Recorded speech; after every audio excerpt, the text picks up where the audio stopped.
La délégation générale à la langue française et aux langues de France entretient un dialogue très étroit avec l'Organisation internationale de la francophonie. Il ne faut pas s'en étonner. L'Organisation internationale de la francophonie est une organisation multilatérale qui rassemble aujourd'hui plus d'une cinquantaine d'États membres et un certain nombre d'observateurs. Il y en a, cela fait au total 75 et quelques pays.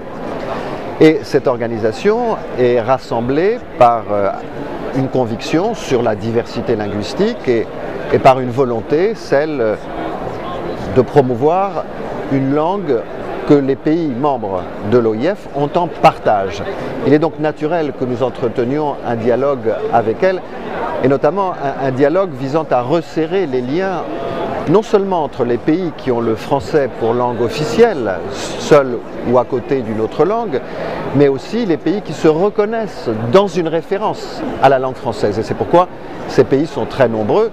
Du reste, l'OIF, l'Organisation internationale de la francophonie, représente aujourd'hui un pays représenté à l'ONU, à l'Organisation des Nations Unies, sur 3, ce qui est assez considérable.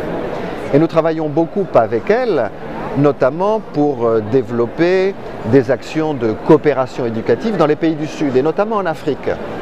Parce que quand on regarde les évolutions démographiques, on s'aperçoit qu'à l'horizon de 2050, l'écrasante majorité des locuteurs francophones, de ceux qui parlent le français, se trouvera en Afrique.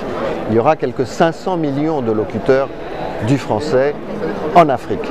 C'est dire le poids considérable de l'Afrique au sein de l'Organisation internationale de la francophonie. Mais l'avenir du français dans ces pays repose sur la performance des systèmes éducatifs pour l'essentiel, puisque le français y est une langue relativement récente dans ces pays, et c'est une langue qui permet l'unité nationale d'un certain nombre de pays où sont parlées parfois plusieurs centaines de langues et où il faut bien une langue commune pour pouvoir dialoguer entre les communautés, entre des communautés différentes.